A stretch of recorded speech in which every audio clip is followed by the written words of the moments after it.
Hello friends, welcome back to the channel. आशा करता हूँ आप लोग अच्छे होंगे। दोस्तों, आज हम स्टार्ट करेंगे OCM का चैप्टर नंबर 2, ठीक है, जो कि इससे पहले हमने फर्स्ट चैप्टर पूरा का पूरा कंप्लीट कर चुका है। उसका एक्सरसाइज भी मैंने प्लेलिस्ट में ऐड कर दिया है, आप वहाँ पे जाकर रेफ़र कर सकते हैं, जिसमें टोटल एक्सरसाइज के पूरे क्वेश्चंस उसमें दिए हुए हैं। तो चलिए स्टार्ट करते हैं चैप्टर नंबर 2। सो फ्रेंड्स, अपने चैप्टर का नाम है फंक्शंस ऑफ मैनेजमेंट। इसमें फ्रेंड्स हम लोग देखेंगे इंट्रोडक्शन। फंक्शंस ऑफ मैनेजमेंट के इंट्रोडक्शन क्या है और फंक्शंस ऑफ मैनेजमेंट में कितने पॉइंट्स है, क्या क्या है वो देखेंगे। जैसे कि प्लानिंग है, ऑर्गेनाइजिंग है, स्टाफिंग है, डायरेक्टिंग है, कोऑर्डिनेटिंग है, कंट्रोलिंग है। तो ऐसे 6 पॉइंट्स हैं फंक्शंस ऑफ मैनेजमेंट के, जिसे हम एक्सपांड करके पढ़ेंगे, ठीक है। तो चलिए शुरू करते हैं इंट्रोडक्शन से। तो दोस्तों, फर्स्ट चैप्टर में हमने ऑलरेडी पढ़ चुका है कि मैनेजमेंट के बहुत सारे फंक्शंस होते हैं, ठीक है, जो कि हर एक ऑर्गेनाइजेशन में, चाहे वो छोटी हो चाहे बड़ी हो, हर एक ऑर्गेनाइजेशन में वो बहुत ही इंपॉर्टेंट रोल प्ले करती हैं, ठीक है। While achieving any objective we need to go through this various functions. अब ऑर्गेनाइजेशन का कोई भी उद्देश्य हो, चाहे वो प्रॉफिट अर्निंग क्यों ना हो, तो उसकी सफलता को पाने के लिए ऑर्गेनाइजेशन को हर एक प्रिंसिपल्स को यूज़ करना ज़रूरी होता है, ठीक है। जैसे कि जॉइंट हिंदू फैमिली में कर्ता हर एक काम के लिए अपने मेंबर्स को काम देता है, ठीक है। हर एक काम के लिए अपने मेंबर्स को प्लानिंग के बाद अपने मेंबर्स को काम देता है, ठीक है। अब कर्ता ही सारे चीज़ों को ऑर्गेनाइज करता है ताकि अपने ऑब्जेक्टिव को, अपने गोल को पा सके।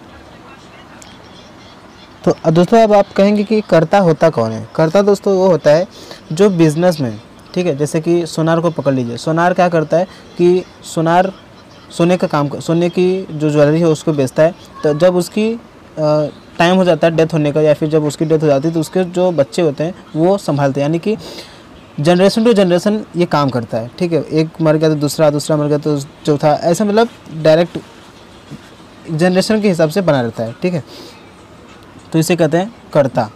तो कर्ता ही डायरेक्ट करता है, गाइड करता है, कोऑर्डिनेट करता है और स्ट्रिक्ट कंट्रोल रखता है अपने टास्क पर, ठीक है। वॉट एवर दैट कर्ता is doing with the help of other is called as management.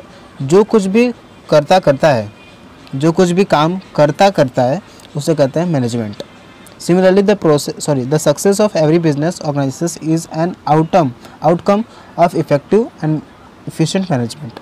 तो उसी तरह सक्सेस किसी भी बिजनेस का जो होता है इफ़ेक्टिव होता है, और इफ़िशिएंट मैनेजमेंट अगर किया जाए तो उसकी जो सक्सेस है ऑर्गेनाइजेशन की वो अच्छी होती है। द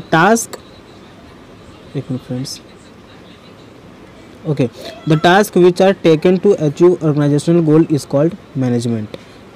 तो जो कुछ भी काम किया जाता है अपने ऑर्गेनाइजेशन के गोल को पाने के लिए, उसे कहते हैं management. Management is a set of principles. Management में क्या है, एक सेट है किसका, प्रिंसिपल्स का, which are related to the various functions, जो कि हर एक अलग अलग फंक्शन से रिलेट करते हैं। मैनेजमेंट वो एक सेट है किसका, प्रिंसिपल्स का, जो कि हर एक वेरियस फंक्शंस यानी कि अलग अलग फंक्शन से, अलग अलग कामों से जुड़े होते हैं, such as planning, organising, staffing, directing, coordinating and controlling, ठीक है। डोंट वरी, इसके बारे में हम जो 6 फंक्शंस दिए हैं, planning, organising, staffing, directing, coordinating and controlling, इसके बारे में हम डिटेल में सब कुछ पढ़ने वाले हैं, जो कि हमारे आगे चैप्टर में दिया हुआ है, ठीक है। Which are helpful in achieving the organisational goals, जो कि हर एक ऑर्गेनाइजेशन को अपने अपने गोल्स को अचीव करने में मदद करती हैं। आई होप दोस्तों आप ये आगे दोस्तों देखते हैं फंक्शंस ऑफ मैनेजमेंट, ठीक है। अब मैनेजमेंट के क्या क्या फंक्शंस हैं, तो यहाँ पे हेनरी फयोल एक डेफिनेशन देते हैं फंक्शंस ऑफ मैनेजमेंट का, कि मैनेजमेंट होता क्या है, ठीक है। To manage, according to Henri Fayol, to manage is to forecast and to plan. Manage करने का मतलब ये होता है कि फोरकास्ट करना और प्लान करना, किसी भी ऑर्गेनाइजेशन के गोल को, किसी भी गोल को पाने के लिए, चाहे वो लाइफ की गोल हो, या फिर ऑर्गेनाइजेशन के गोल हो, या फिर बैंकिंग सेक्टर के गोल हो, किसी की भी गोल हो, मैनेज करना यानी फोरकास्ट करना, यानी कि प्रेडिक्ट करना, जिसे हम कहते हैं अनुमान लगाना। एंड टू प्लान, उसके अनुसार उसके हिसाब से प्लान करना। To organise, to command and to control, तो ये होता है मैनेजमेंट। ठीक है, ऑर्गेनाइज करना यानी कि प्लान करने के बाद ऑर्गेनाइज करोगे क्या क्या सामान चाहिए आपको। ठीक है, अब उसके सामान होने के बाद कमांड दोगे कि कैसे काम करना है, और कमांड होने के बाद उसे कैसे कंट्रोल करोगे कि वो सही से चल सके। ठीक है फ्रेंड्स, एग्जाम में ज़्यादा कुछ लिखना नहीं है, मीनिंग, डेफिनेशन, फिर उसके बाद जो क्वेश्चन पूछा जाता है उससे रिलेटेड आपको आंसर देना है। यहाँ पे जो बड़े बड़े डेफिनेशन है उसको आपको ध्यान में नहीं रखना है, जो छोटे दिए जो सिंपल दिए उसी को याद रखना है। ओके, और इससे हम ज़्यादा डीप में नहीं पढ़ेंगे, जो इंपॉर्टेंट है वही पढ़ने वाले हैं। ठीक है, अब दोस्तों देखते हैं पेज नंबर 18 पे दिया है Luther Gulik has given a keyword. अब लूथर गुलिक ने एक कीवर्ड दिए हैं कि अपने फंक्शंस ऑफ मैनेजमेंट को कैसे याद रखें। ठीक है, ये है POSDCORB. Management functions are where P stands for planning, O for organising, S for staffing, D for directing and Co for coordinating and R for reporting and B for budgeting। ठीक है, reporting budgeting functions are summarized in the functions are called as controlling। यानी कि जो controlling है, controlling last वाला point. ठीक है, last वाले पॉइंट में ही रिपोर्टिंग और बजटिंग आ जाता है। आप कंट्रोलिंग लिखोगे तो भी चलेगा, लास्ट में लिखोगे रिपोर्टिंग एंड बजटिंग तो भी चलेगा। ओके, इतना क्लियर है, तो आगे बढ़ते हैं। या तो एग्जाम में ये भी पूछ सकता है what is called controlling report, तो आप लिखेंगे आंसर में reporting and budgeting functions are summarised in the function is called as controlling. इतना क्लियर है। अब फ्रेंड्स बढ़ते हैं फंक्शंस ऑफ मैनेजमेंट के फर्स्ट पॉइंट पे, जो कि दिया है जानते हैं मीनिंग क्या होता है। प्लानिंग का मीनिंग क्या होता है? Planning is the basic function of management. Function of management का यानी कि मैनेजमेंट का पहला फंक्शन है प्लानिंग। ठीक है, every function of management is based on the planning, यानी कि हर एक फंक्शन अगर प्लानिंग नहीं है तो कुछ भी नहीं है। ठीक है, प्लान करोगे तभी आगे बढ़ पाओगे। लाइफ में भी यही है, प्लान करोगे तभी आगे बढ़ पाओगे।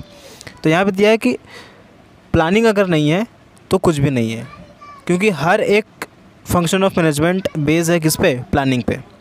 It includes deciding the things to be done in advance. Planning का मतलब क्या होता है कि इसे हम पहले से ही डिसाइड कर लेते हैं कि किस तरह से काम को चलाना है, किस तरह से काम को करना है, उसे कहते हैं प्लानिंग। ठीक है, planning is an intellectual process of logical thinking and rational decision making. Planning क्या है? इंटेलेक्चुअल प्रोसेस है, इसमें दिमाग लगाना होता है कि कैसे काम को करना है, आने वाले समय में कैसे काम को करना है। ठीक है, और लॉजिक की तरह यानी कि लॉजिक अपना लगाना होता है प्लानिंग करते समय। इतना क्लियर है। It focuses on the organisations objective. ये कहाँ पे ध्यान रखता है कि ऑर्गेनाइजेशन के जो गोल है, जो ऑब्जेक्टिव है, जो उद्देश्य है, ठीक है, जो पर्पस है, उसके ऊपर फोकस करती है। And develops various courses of action, और इसके हिसाब से अलग अलग कामों को अंजाम देती है। ठीक है, designing a proper planning and implementing accordingly is the key of achieving the objectives of an organisation. Designing a proper planning, किसी भी प्लान को अच्छे से बनाना, अच्छे से डिज़ाइन करना, अच्छे से थिंक करना और अप्लाई करना, ये किसी मतलब हर एक अच्छी ऑर्गेनाइजेशन की गोल की यही खासियत होती है। ठीक है, आई होप आप समझ रहे होंगे मैं क्या कहना चाहता हूँ। इन शॉर्ट देखें तो planning is the detail programme of future courses of action, यानी कि छोटे में शब्दों में कहें तो आने वाले समय के जो एक्शंस जो काम है उसे हम पहले से प्रोग्राम करते हैं। प्रोग्राम यानी कि उसे हम पहले ही सोच लेते हैं कि कैसे हमें उसे करना है। ठीक है, डिटेल में पहले ही सोच लेते हैं, इसे कहते हैं प्लानिंग। अब यहाँ पे बहुत से ऐसे डेफिनेशंस देने वाले हुए, जिनमें से सबसे इजी डेफिनेशन है जेम्स स्टॉनर का। ठीक है, जो कहते हैं कि planning is the process of establishing goals and a suitable course of action for achieving this goals. Planning क्या है? एक प्रोसेस है, किसका? स्टैब्लिशिंग गोल्स का। गोल को स्टैब्लिश करने का प्रोसेस है क्या? Planning and a suitable course of action for achieving this goals. तो प्लानिंग करने के बाद ठीक है, उसे कैसे चलाना है, कैसे समय में, कैसे आने वाले समय में चलाना है, उसे कहते हैं प्लानिंग। इतना क्लियर है। अब प्लानिंग की इंपॉर्टेंस क्या है? It is fundamental function which gives an outline about where to go, how to go and reduces the risk of uncertain future with the help of forecasting. Planning एक fundamental function है, एक बड़ी सी सफलता का छोटी सी function है जो कि हमें बताती है कि कहाँ जाना है, कैसे जाना है और कैसे आने वाले समय में बिज़नेस को लॉस ना हो सके उसे कैसे कम करना है, मतलब बिज़नेस को लॉस कम हो उसे कैसे ध्यान रखना है। ये होता है प्लानिंग, इसकी इम्पोर्टेंस है प्लानिंग की। तो यहाँ पर कुछ इम्पोर्टेंस दिए हुए हैं प्लानिंग की, मैं उसे शॉर्ट में बताते जाता हूँ, आप एक बार रिफ़र कर लीजिएगा। पहला पॉइंट दिया है helps to set clear objective. दोस्तों प्लानिंग करने से हमारे जो ऑब्जेक्टिव हैं उसमें जो टारगेट जो हम बनाते हैं, जो फॉर्मुलेट करते हैं प्लान्स को, उसमें आने वाली बाधाएं क्लियर हो जाती हैं। ठीक है, इतना क्लियर है।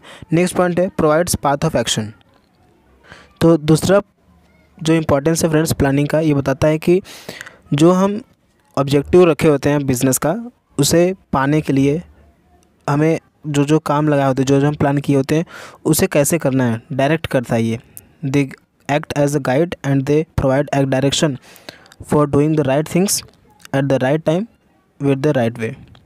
ठीक है, it helps to employees to know what organisation has to do. ये एम्प्लॉयज़ को भी हेल्प करता है कि ऑर्गेनाइजेशन के जो काम है उसे कैसे करना है। And they must for achieving the goals, तो उसके हिसाब से वो लोग अपने गोल्स को भी पा लेते हैं। अब यहाँ पे थर्ड इम्पॉर्टेंस है प्लानिंग इम्प्रूव्स परफॉर्मेंस। अब फ्रेंड्स प्लानिंग से हमारे जो परफॉर्मेंस हैं, जो हमने जो प्लान किए होते हैं, उसके हिसाब से हमारे जो बिज़नेस ऑर्गेनाइजेशन में जो भी परफॉर्मेंस थी पिछले साल की, इस साल हम क्लियरली कर सकें, यानी कि जो प्लान हमने किया उसके हिसाब से अच्छा कर सकें, अच्छा परफॉर्मेंस दिखा सकें, अच्छी प्रॉफिट ला सकें। ये हमें प्लानिंग इम्प्रूव करता है। प्लानिंग करने से हर एक एम्प्लॉई ऑर्गेनाइजेशन का समय समय पर अपने काम को अपने टाइम टू टाइम कर सकता है, और यही प्लानिंग, यही परफॉर्मेंस, यही इम्प्रूवमेंट ऑर्गेनाइजेशन को अच्छी रिज़ल्ट देती है। नेक्स्ट इम्पॉर्टेंस है minimise the risk. Planning forecasting technique पर बेस होता है, यानी कि आने वाले समय में जो भी खतरा है उसे कैसे कम किया जा सके, ये हमें बताता है कौन? प्लानिंग। इतना क्लियर फ्रेंड्स?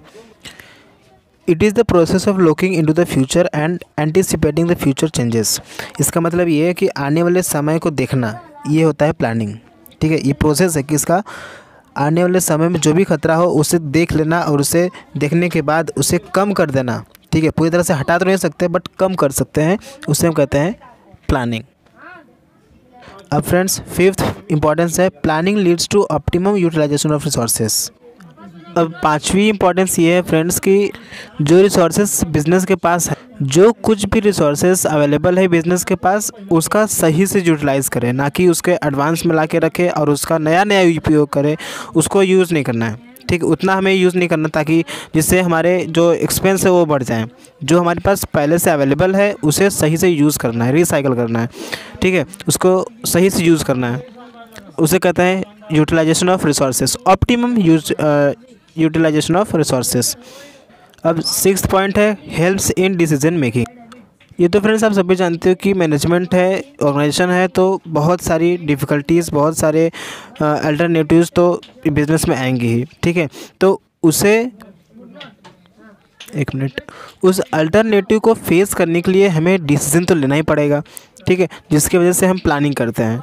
प्लानिंग करेंगे तो हमारी जो डिसीजन मेकिंग जो कैपेबिलिटी है, लॉजिकल थिंकिंग है, वो बढ़ेगी। ठीक है, जिससे हम प्लानिंग अच्छे से कर पाएंगे, प्लानिंग को अच्छे से मद्देनज़र रखते हुए। ठीक है, जिसकी वजह से ऑर्गेनाइजेशन का हर एक मैनेजर, ऑर्गेनाइजेशन का जो मैनेजर होगा वो सही से डिसीजन ले पाएगा, ताकि बिजनेस की जो ऑब्जेक्टिव है, जो गोल है, उसे सही से अचीव कर सके। ओके, इतना क्लियर है। नेक्स्ट पॉइंट है friends useful in setting the standards of controlling. ये इंपॉर्टेंस हमें ये बताता है फ्रेंड्स कि ऑर्गेनाइजेशन में कैसे हमें डिसिप्लिन मेंटेन रखना है, ताकि हम अपने ऑर्गेनाइजेशन के गोल को अच्छे से पा सकें और उस डिसिप्लिन में कैसे हम काम करें। ठीक है, तो ये हमें बताता है useful in setting the standard for controlling में। सिंपल सा कंसेप्ट है फ्रेंड, बस आपको अपने पॉइंट ऑफ व्यू से इसे डिस्क्राइब कर देना है। ठीक है, अब नेक्स्ट पॉइंट है friends, facilitates coordination of all activities. जैसे कि मैंने पहले आपको बताया कि प्लानिंग अगर नहीं है तो कोई भी फंक्शन हम नहीं कर सकते। ठीक है, प्लानिंग के बेस पे ही सारे फंक्शंस डिपेंड रहते हैं। अगर प्लानिंग नहीं है तो ना स्टाफिंग ना हो सकता है, ना कोऑर्डिनेटिंग हो सकता है, ना ही कंट्रोलिंग हो सकता है, और ना ही कोऑर्डिनेटिंग हो सकता है। नेक्स्ट पॉइंट है फैसिलिटेट्स अदर मैनेजमेंट फंक्शंस। जैसे कि मैंने आपको पहले ही बताया कि every organisation functions towards the achieving the goal and goal is set of the planning stage. तो जो भी जितने भी फंक्शंस हैं मैनेजमेंट के सारे बेस हैं किस पे, प्लानिंग पे। अगर प्लानिंग नहीं रहा तो ना ही ऑर्गेनाइजिंग काम करेगा, ना ही स्टाफिंग सही से काम करेगा, और ना ही कोई अदर फंक्शन काम करेगा बिना प्लानिंग के। तो अनलेस प्लान इज़ रेडी, जब तक प्लान नहीं रेडी है तब तक कोई भी फंक्शन काम नहीं कर सकता। ठीक है, तो इस तरह हम कह सकते हैं कि जो प्लानिंग है सारे फंक्शंस को, मैनेजमेंट को फैसिलिटेट करता है। नेक्स्ट पॉइंट है प्रमोट्स इनोवेटिव आइडियाज़। जैसा कि मैंने आपको स्टार्टिंग में पहले बताया कि प्लानिंग ही पहला बेसिक फंक्शन है मैनेजमेंट का, और ये एक डिसीजन मेकिंग का काम करता है। तो इस तरह से हम कह सकते हैं कि जो जितने भी लॉजिकल थिंकिंग होते हैं, लॉजिकल थिंकिंग और क्रिटिकल थिंकिंग, वो हमें मिलते हैं, इनोवेटिव आइडियाज़ मिलते हैं, तो वो हमें प्लानिंग करने से मिलेंगे। ठीक है, ultimately these innovative plans result into the attainment of goals of the organisation. तो इसके वजह से कि हम कह सकते हैं कि जो प्लानिंग है, प्लानिंग की वजह से हमें इनोवेटिव बढ़िया तरीका आते हैं। ठीक है, जिससे हम अपने गोल को अच्छी तरह से सेट कर सकते हैं। ऑल्दो फ्रेंड्स, ये बहुत ही चैलेंजिंग टास्क होता है किसी भी बिजनेस ऑर्गेनाइजेशन को प्लानिंग करते समय, बट बहुत ज़रूरी होता है वो ताकि वो अपने ऑर्गेनाइजेशन को गोल्स को सही से पा सके, ताकि उससे बहुत ही अच्छी प्रॉफिट हो सके। नेक्स्ट पार्ट फ्रेंड्स यह है कि in short planning plays an important and vital role in the every work of the life. अंततः यह हम कह सकते हैं कि प्लानिंग ही ऐसा है जो हमारे हर एक स्टेज पे चलते रहता है, चाहे वो ऑर्गेनाइजेशन हो या फिर कोई किसी की लाइफ क्यों ना हो। Future is highly uncertain and business environment is changing. हम जानते हैं कि हमारी जो लाइफ है, ठीक है, जो फ्यूचर है बहुत ही अनसर्टन है, कभी भी कुछ भी हो सकता है। तो इसे हमें मिनिमाइज़ करने के लिए प्रॉपर प्लानिंग करते हैं एंड रिस्क को मैनेज करते हैं। ठीक है, planning is the basic requirement of any business organisation for survival and growth success. ठीक है, तो प्लानिंग ही है जो हमें अपने बिज़नेस को अपने मार्केट में सही से सर्वाइव करने के लिए, सही से ग्रोथ करने के लिए और सही से सक्सेस पाने के लिए मदद करती है। अगर प्लानिंग नहीं है तो कुछ भी नहीं है। जैसे कि बात करें कि स्कूल की, ठीक है, स्कूल में क्या होता है, प्लानिंग होता है, मैनेजमेंट होता है, स्टाफिंग होता है। ठीक है, ये सारी चीज़ें होती हैं, स्टाफिंग होती है, कोऑर्डिनेटिंग होती है, ऑर्गेनाइजिंग होती है, जिसकी वजह से हमारी स्कूल जो प्रिंसिपल होता है वहाँ का, उसकी जो स्कूल होती है वो सही से ग्रो करती है और सक्सेस पाती है, जिसके वजह से उसकी जो मार्केट में, उसकी जो समाज में नाम रहता है। ठीक है, आई होप फ्रेंड्स ये आपको कंसेप्ट प्लानिंग की अच्छी तरह से समझ में आया होगा। अगर फ्रेंड्स आपको कोई भी डाउट हो तो हमें कमेंट सेक्शन में बोल सकते हैं, वहाँ पे आपको तुरंत आपको डाउट के जो सॉल्यूशंस हो गए मिल जाएंगे, या फिर आप हमें टेलीग्राम पे कांटेक्ट कर सकते हैं, मैंने लिंक डिस्क्रिप्शन में दे दिया है। सो फ्रेंड्स, वीडियो लंबा ना होने के नाते आज के लिए इतना ही स्टॉप करते हैं। नेक्स्ट वीडियो में पढ़ेंगे आगे की ऑर्गेनाइजिंग का। ठीक है, तो वीडियो अगर अच्छा लगा तो लाइक एंड सब्सक्राइब जरूर कीजिएगा। मिलते हैं अगले वीडियो में। Thank you.